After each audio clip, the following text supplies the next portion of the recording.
आज विधानमंडळामध्ये मतदान झालं आणि अध्यक्षाच्या निवडणुकीमध्ये आमच्या युतीचा अध्यक्ष ॲडव्होकेट राहुल नार्वेकर 164 मतं घेऊन त्या ठिकाणी निवडून आले। एक निर्विवाद बहुमत आमच्या युतीने आज त्या ठिकाणी दाखवलेलं आहे। आमचे 2 सदस्य आजारी असल्यामुळे आम्ही त्यांना विनंती केली होती की आज तुम्ही येण्याची आवश्यकता नाही आणि म्हणून ते 2 सदस्य आमचे अनुपस्थित होते। एकूण 166 लोक आमच्या युतीच्या पाठीशी भक्कमपणे आहेत आणि उद्या आम्ही विश्वासमताचा प्रस्ताव ठेवणार आहोत आणि श्रीमान एकनाथराव शिंदे माननीय मुख्यमंत्री यांच्या नेतृत्वात उद्या हा विश्वासमताचा प्रस्ताव भक्कम बहुमताने पारित होईल अशा प्रकारचा मला विश्वास आहे। ॲडव्होकेट राहुल नार्वेकर यांच्या रूपाने एक कायदेतज्ञ असलेला, एक विधिज्ञ असणारा आणि एक अतिशय युवा तरुण, महाराष्ट्राच्या देशाच्या इतिहासातील सर्वात तरुण अशा प्रकारचे अध्यक्ष आज महाराष्ट्राला प्राप्त झाले, त्याबद्दल मी त्यांचे देखील मनापासून अभिनंदन करतो। महाराष्ट्र की विधानसभा में स्पीकर के चुनाव में 164 वोट लेकर हमारे अलायंस के उम्मीदवार एडवोकेट राहुल नार्वेकर भारी बहुमत के साथ जीतकर महाराष्ट्र के और देश के सबसे युवा स्पीकर के रूप में निर्वाचित हुए। और आज ये भी इससे स्पष्ट हुआ है कि हमारी जो युति है, हमारा जो अलायंस है, इसके पास पूर्ण बहुमत है। कल हम विश्वास मत का प्रस्ताव रखेंगे और सन्माननीय मुख्यमंत्री श्री एकनाथराव शिंदे जी, इनके नेतृत्व की हमारी सरकार कल विश्वास प्रस्ताव भारी बहुमत से जीतेगी, ये मेरा विश्वास है। अमरावती की जो घटना हुई इसको कैसे देखते हैं? और पहले 21 तारीख को जब घटना हुई थी तब उस समय कहा जा रहा था कि डकैती के उद्देश्य से किया गया है, अब सामने आ रहा है कि देखिए, अमरावती की घटना बहुत ही गंभीर है। जिस बर्बरता के साथ उनको मारा गया है, ये बहुत ही क्रूरतापूर्ण इस प्रकार का सारा व्यवहार है। अभी इसमें आरोपियों को पकड़ा गया है, जो मास्टरमाइंड है उन्हें भी पकड़ा गया है। एनआईए भी अब इसकी तफ्तीश कर रही है, इसके कोई बाहरी कनेक्शन है क्या, क्योंकि ऐसा ध्यान में आ रहा है कि देश के अंदर एक तनाव पैदा हो, इसलिए कुछ विदेशी ताकतें भी प्रयास कर रही है, उससे इसका कोई कनेक्शन है क्या, इसकी भी तफ्तीश होगी। और साथ ही में शुरुआत में इसको एक डकैती का रूप दिया गया था, उसकी भी जानकारी ली जाएगी कि क्या जेन्युइनली ऐसा लग रहा था या बाद में तथ्य सामने आए। ये सारी बातें जल्दी हम सामने लाएंगे। इस मामले को दबाने की कोशिश हुई सर, इस मामले को दबाने की कोशिश हुई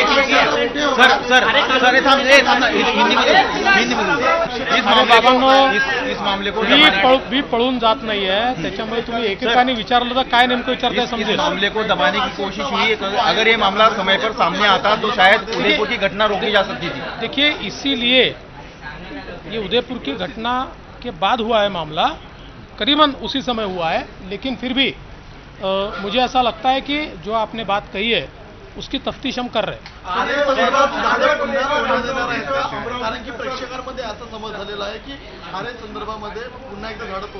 आरे संदर्भातला विरोध काही प्रमाणात जेन्युइन आणि काही प्रमाणात स्पॉन्सर्ड आहे। पर्यावरणवाद्यांचा मी सन्मान करतो। आपलं म्हणणं मांडण्याचा त्यांना पूर्ण अधिकार आहे, परंतु जिथे ग्रीन ट्रायब्युनलपासून तर सर्वोच्च न्यायालयाने परवानगी देऊन जो प्रकल्प सुरू झाला, झाडं कापलेली आहेत, 25% काम पूर्ण झालेलं आहे, अशा परिस्थितीमध्ये आता झाडं कापण्याची आवश्यकता नाही।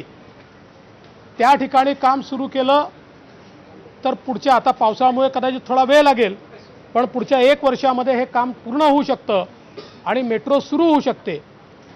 सगळ्यात महत्त्वाचं, सर्वोच्च न्यायालयाने आपल्या आदेशातच लिहून ठेवलं, ज्यावेळेस हे झाडं कापायची परवानगी दिली त्या सर्वोच्च न्यायालयाने आपल्या आदेशात लिहिलं आहे की सगळी झाडं मिळून त्यांच्या संपूर्ण लाईफ टाईममध्ये जेवढं कार्बन सिक्वेस्ट्रेशन करतील तेवढं कार्बन सिक्वेस्ट्रेशन ही मेट्रो 80 दिवसाच्या फेऱ्यांमध्ये पूर्ण करेल आणि म्हणूनच सर्वोच्च न्यायालयाने त्याला परवानगी दिली होती। सगळ्यांना माहिती आहे की ती झाडं कापलेली आहेत, आता नव्याने झाडं कापण्याची आवश्यकता नाही। तरीही अशा प्रकारचं आंदोलन होत आहे।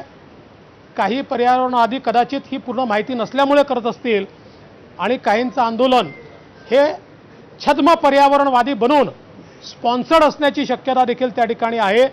तथापि सर्व पर्यावरणवाद्यांचा या ठिकाणी आदर राखून आवश्यक ती चर्चा त्यांच्याशी आम्ही करू।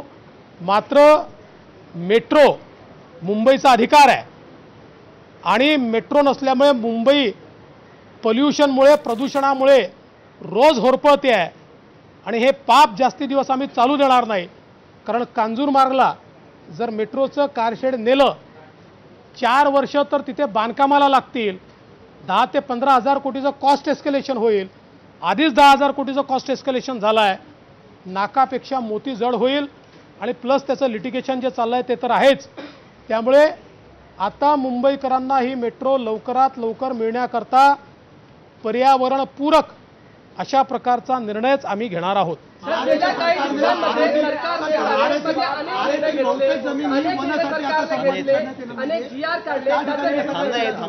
बहुतेक जमीन ही वन म्हणून आता घोषित करण्यात आलेली आहे, तर हा तिढा कसा सुटावा? असं आहे की आता आम्ही तर हा प्रयत्न करतोय की नव्याने त्यांनी काही जमिनीवर वन टाकलाय, त्याच्या बाहेरच्या जागेतच आम्ही कशा प्रकारे हे बांधकाम पूर्ण करू शकू असाही प्रयत्न, तशा प्रकारचं डिझाईनमध्ये चेंजेस करण्याचा आमचा प्रयत्न आहे। आज त्याच्यावर मी पूर्ण सांगू शकणार नाही कारण आता त्या संदर्भातली कारवाई चालली है। कार्य को लेकर के जिस तरीके से प्रदर्शन हो रहा है, आदित्य ठाकरे ने भी आपके खिलाफ जो है वो छेड़ दिए, प्रदर्शन किए जा रहे हैं, क्या कुछ कहेंगे उसको लेकर? देखिए, मैं इतना ही कहता हूँ, सारे के सारे पर्यावरणवादियों का मैं सम्मान करता हूँ, लेकिन आरे का जो आंदोलन है ये जिनको पता नहीं, शायद पूरी जानकारी नहीं, ऐसे कुछ पर्यावरणवादी और कुछ छद्म पर्यावरणवादी जो स्पॉन्सर्ड है ऐसे लोग मिलकर कर रहे हैं। तो जिनको पूरी जानकारी नहीं, ऐसे जो असली अच्छे पर्यावरणवादी है उनको हम ज़रूर बताएंगे, इसके बारे में समझाएंगे। लेकिन सारे पर्यावरण के मुद्दे लेकर ये लोग हाईकोर्ट गए, वहाँ हारे, ये लोग ग्रीन ट्राइब्यूनल गए, वहाँ हारे, ये लोग सुप्रीम कोर्ट गए, वहाँ हारे, और उसके बाद सुप्रीम कोर्ट ने वहाँ पर कारशेड करने की परमिशन दी।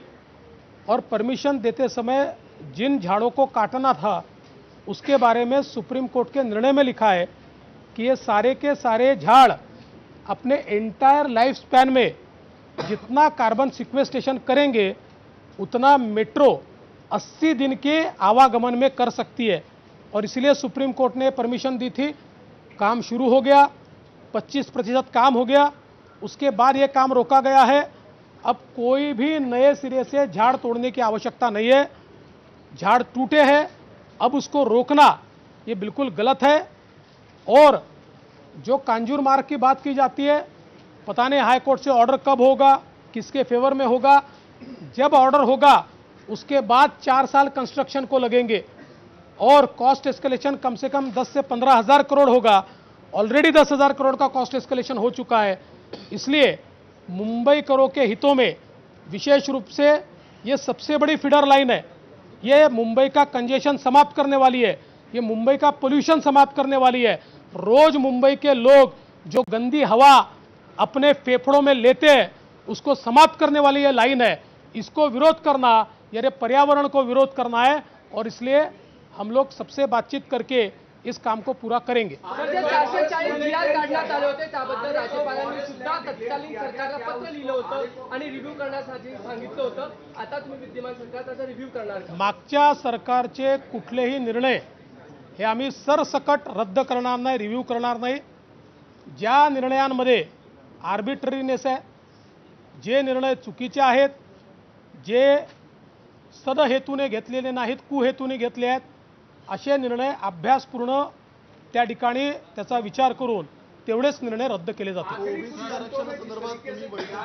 गए उसको प्रदर्शित करने राज्यपाल को कहा कि इसमें कहीं न कहीं करप्शन नजर आ रहा है, इसको कैसे देखते? देखिए, ऐसा करना तो योग्य नहीं था, किंतु हम केवल पिछली सरकार ने लिए इसलिए सारे के सारे निर्णय रद्द नहीं करेंगे।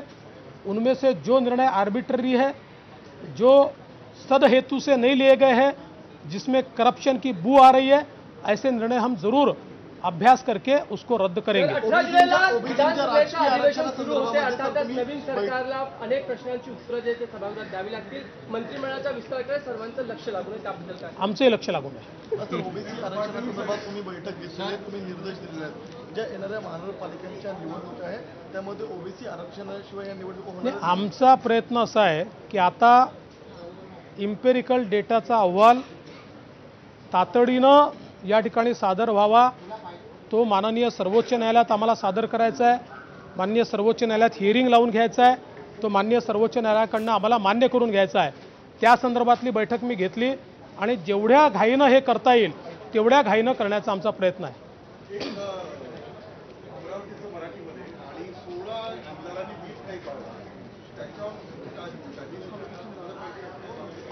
अमरावतीचं तुम्ही बोललो आहे, मला असं वाटतं की आपण जर 10th शेड्यूलचा विचार केला आणि लेजिस्लेचर पार्टीचा विचार केला तर लेजिस्लेचर पार्टीचा नेता बहुमतानेच निवडता येतो, तो अल्पमताने निवडता येत नाही। नाहीतर उद्या आमची 106 आहे, कोणी 20 लोक मला हटवतील आणि स्वतः अध्यक्ष होतील असं करता येत नाही। त्यामुळे अशा प्रकारची कारवाई ही कायद्यामध्ये त्या ठिकाणी वर्ड ॲब इन इश्यू आहे। जेव्हापासून ती कारवाई झाली तेव्हापासून किंवा ती नॉन एक्झिस्टंट आहे। त्यामुळे त्या कारवाईच्या आधारावर कोणी व्हीप इश्यू केला असेल तर तो व्हीप काही लागू होईल असं मला वाटत नाही। मात्र मेजॉरिटीने कायद्याप्रमाणे ज्यांनी ठराव केलेला आहे त्यांच्या व्हीपनी जो व्हीप इश्यू केला आहे तोच व्हीप या ठिकाणी लागू होईल असा माझा समज आहे। पण या संदर्भात कॉम्पिटंट अथॉरिटी मी नाही आहे, कॉम्पिटंट अथॉरिटी माननीय अध्यक्ष आहेत। अध्यक्ष योग्य तो निर्णय करतील। त्याच्यावर सुप्रीम कोर्टात केस चालली आहे। यापेक्षा जास्त त्याच्यावर बोलणं हे सुप्रीम कोर्टाच्या कारवाईमध्ये दखल देण्यासारखं होईल, म्हणून यापेक्षा जास्त मी बोलणार नाही।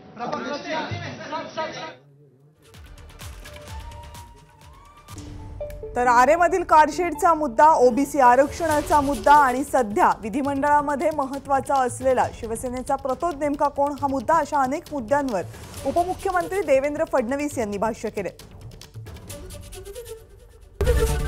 एबीपी माझा, उघडा डोळे बघा नीट।